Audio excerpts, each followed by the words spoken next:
কিছুদিন আগে একজন আমাকে কমেন্টস করেছিলে যে এই আলমারিটার দাম কত। তো বন্ধুরা আমি কিন্তু বলেছিলাম দাম, আর দামটা বলতে না খুব একটা বেশি আমি কমফোর্টেবল ফিল করি না।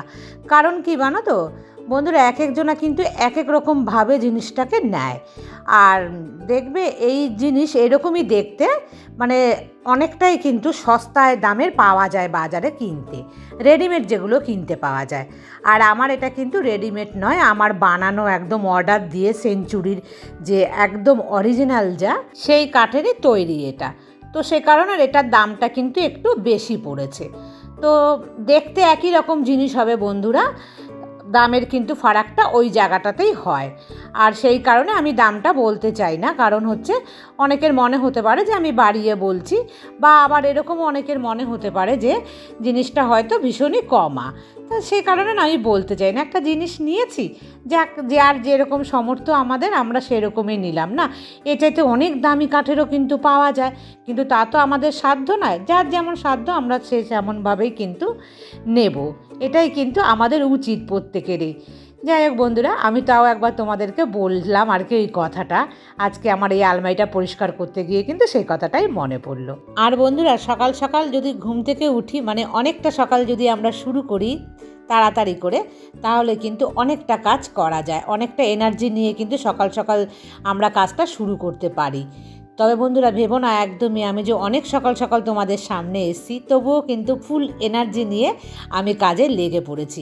আর ভেবেছি সারাটা দিনই তোমাদের সাথে আমি শেয়ার করার চেষ্টা করব। লেট হোক আর যাই হোক, কাজগুলো কিন্তু তোমাদের সাথে শেয়ার করতে আমার বেশ ভালোই লাগে বন্ধুরা। আর তোমরা যখন মিষ্টি মিষ্টি কমেন্টস করো, তার জন্য কিন্তু উৎসাহ অনেক বেশি পাই।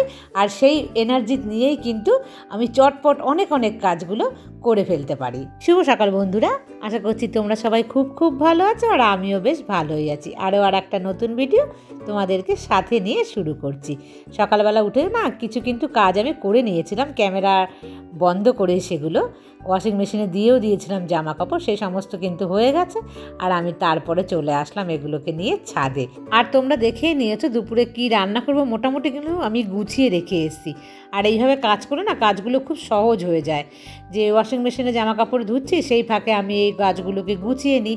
আর জামা কাপড় মেলে আস্তে আস্তে তারপর কিন্তু এসে আমি চট করে অন্য কাজে হাত দিতে পারবো, মানে এরপরে আমি রান্নার কাজে যাব।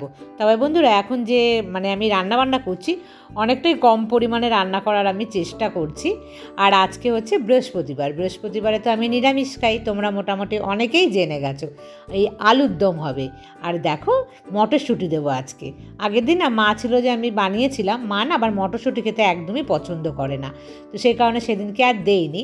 আর আমার না এরকম হাড়া মটরশুঁটি দারুণ লাগে খেতে, মানে এই আলুর দমে দিলে, বা হাঁসের ডিম হয় না তার মধ্যে দেখবে আমি যে নতুন আলু দেবো আর কিন্তু মটরশুঁটিও দিয়ে দিই, সেটাও খেতে আমার না ভীষণ ভাল লাগে।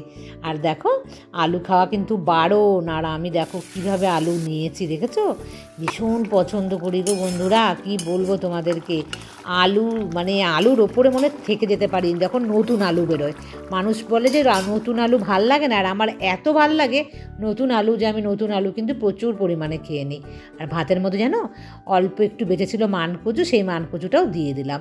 মানকচুও খেতে ভীষণ ভালোবাসি, তবে মাছের ঝোলের থেকেও বেশি ভালোবাসি আমি যে সেদ্ধ। আর মানকচু সেদ্ধ হবে লঙ্কা ভাজা দিয়ে, মানে যে কী জুৎজাতে খাবার শিখেছি বন্ধুরা। আমার হাজব্যান্ড কিন্তু একদম পছন্দ করে না। দেখো আমি লঙ্কা ভেজে না তুলে রাখছি, কারণ আর কড়াই মানে অন্য কড়াইতে আমি তখন আর ভাজবো না, এটার মধ্যে আগে ভেজে রাখি, যখন সেদ্ধ হয়ে যাবে মানটা তখন আমি মেখে নেব। আর দেখো কড়াইতে বসিয়েছি কালো জিরে ফোড়ন দিয়ে বেতো শাক। আর এটা আমি তো রসুন দিয়ে খেতে অবশ্যই ভালোবাসি, যে কোনো শাকই, তবে আজ বৃহস্পতিবার খাওয়া যাবে না। দেখো রান্না কমপ্লিট, আমি কিন্তু মানকচু মেখে নিয়েছি। আর এই দেখো শাক, আর এই হচ্ছে আলুর দম, মানে গরম গরম একদম ধোয়া উঠছে, কিন্তু আমি এক্ষুনি বসে যাচ্ছি বন্ধুরা খেতে। তো খাওয়ার পর আসছি তোমাদের সামনে। আর এই দেখো এখন আমি এসছি কিন্তু বিকেলবেলা, নিচে এসছি বন্ধুরা। আমার সুপুরি গাছে দুটো সুপুরি হয়েছে, আর তার মধ্যে দেখো নিচে গিয়ে দেখছি আমি একটা সুপুরি পড়ে আছে, তো আমি না তুলে নিয়ে আসলাম। আমি এবার দেখছি ওটা কি খারাপ হয়ে গেছে নাকি। যাই হোক গাছের সুপুরি, আজ 12-13 বছর হয়েছে এই বাড়িতে এসছি। যখন প্রথম এসছিলাম তখন লাগিয়েছিলাম এই সুপুরি গাছ বন্ধুরা, এতদিনে দুটো মাত্র সুপুরি হয়েছে। যাই হোক আগামী হতে হয়তো আরও হবে। আর নিচের ঘর একটু ঝাড় দিতে গেলাম। আর এই যে বসার জায়গাটা, এটা তো কখনো বসি না, তোমরা হয়তো দেখতে পাও না আমাকে কখনো, রেয়ারলি জুতো পরার সময় এখানে বসা হয়, কিংবা ওর বাবা আসলে কখনো সখনো কোনো জিনিসপত্র রাখার জন্য কিন্তু এখানটাতে বসি। যাই হোক, সেটাকে একটু ঝেড়ে দিলাম, মাঝে মাঝে কিন্তু একটু ঝাড়তে হয়। প্রথমে ভাবলাম আমি ওই ক্লথটাকে পাল্টে দিই, মানে বেডশিটটাকে, তারপর দেখলাম যে এটার যে বেডশিট সেটা কিন্তু নিচে নেই, ওপরে চলে গেছে কখন। তো সে কারণে আমি আর ওপরে গেলাম না বন্ধুরা, যে এত কষ্ট করে উপরে গিয়ে আবার নিয়ে আসবো, থাক কাল বা পরশু চেঞ্জ করে দেবো। মাঝে মাঝে তো ধুয়ে দিতে হয়, না দিলে কিন্তু বসতে ভীষণ অসুবিধা হয়। আর বন্ধুরা এরপরে কিন্তু সন্ধে পুজো দেবো। সকাল থেকে তেমনভাবে খুব যে কাজ তোমাদের সাথে আমি শেয়ার করতে পেরেছি তা কিন্তু আজকে আমি করতে পারিনি। তো প্রথমে ভেবেছিলাম যে সন্ধেবেলায় কিছু যে কাজ করব, মানে রাতের বেলা কিছুটা তোমাদের সাথে সেগুলো শেয়ার করব। সন্ধে পুজো দিলাম, আর তোমরা দেখতে পেলে যে আমি নিচে ঘর দুয়ার ঝাড় দিয়েছি, সেই থেকে কিন্তু আমি নিচেই বসে আছি, আমি আর ওপরে যাইনি। মনটা না বেশি ভালো নেই, মেয়ের জ্বর এসছে। তো সকাল থেকে মেয়ে কিচ্ছু আমাকে জানায়নি। আমি যখন সন্ধে পুজো দিয়ে ফোন করলাম তখন মেয়ে বলছে মেয়ের জ্বর এসছে। আর মেয়ের জ্বর আসলে 103, 4 এরকম জ্বর উঠে যায়। মানে আমার ওটা ভীষণ চিন্তা হচ্ছে যে মেয়ে তো কিচ্ছু খাবে না, একদম জানো না, কোনো রকম মানে কথা বলে না, সারাক্ষণ শুধু চোখ বন্ধ করে শুয়ে থাকবে। আর মানে মাথায় উঠে যায় ওর জ্বরটা, মাথায় জল পট্টি দিতে হয়, মাথা ধুইয়ে দিতে হয়। তো এইগুলো নিয়ে না ভীষণ মানে চিন্তার মধ্যে আছি, ভালো লাগছে না। তো আমি হোস্টেলে ফোন করেছি, ওদেরকে জানিয়েছি, ত্রিপর্ণাও আছে। ও একটা ক্লাস করে কলেজ থেকে বাড়ি মানে হোস্টেলে ফিরে এসছে। দুপুরে খাবার, ওরা তো দোতলায় থাকে, 4 তলায় ওদের হচ্ছে ডাইনিং স্পেস, সেখান থেকে খাবার ত্রিপর্ণা নিয়ে এসে ওকে দিয়েছে, ও খেয়েছে। খাওয়া আর কি, বুঝতেই পারছো, শরীর খারাপ হলে এমনি খাওয়া যায় না, আর ডাল ভাত সবজি ওগুলো তো এমনিতেই খেতে চায় না। যাই হোক বন্ধুরা, তো মনটা ভীষণ খারাপ এটা নিয়ে।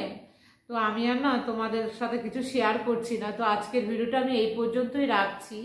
আর মনটা খারাপ হয়ে যাচ্ছে কি বলো তো, মেয়েকে ভিডিও কলে ফোন করছি তো মেয়েরও ভালো লাগছে না। মেয়ে বারবার বলছে যে মাম্মাম তুমি আমার সঙ্গে ভিডিও কলে থাকো, আমি তো একটু এডিটিং করতে বসি সন্ধ্যেবেলার দিকে, তুমি আমার সাথে ভিডিও কলে থাকো, আর কথা বলতে হবে না, তুমি বসে বসে এডিট করতে থাকো। তো আরও মনটা খারাপ হয়ে যাচ্ছে এই কারণে। তো আমি না ভিডিওটাকে কন্টিনিউ করছি না বন্ধুরা। তো আজকের মতন এই পর্যন্তই রাখছি, কি হয় না হয় তোমাদেরকে আপডেট দেব।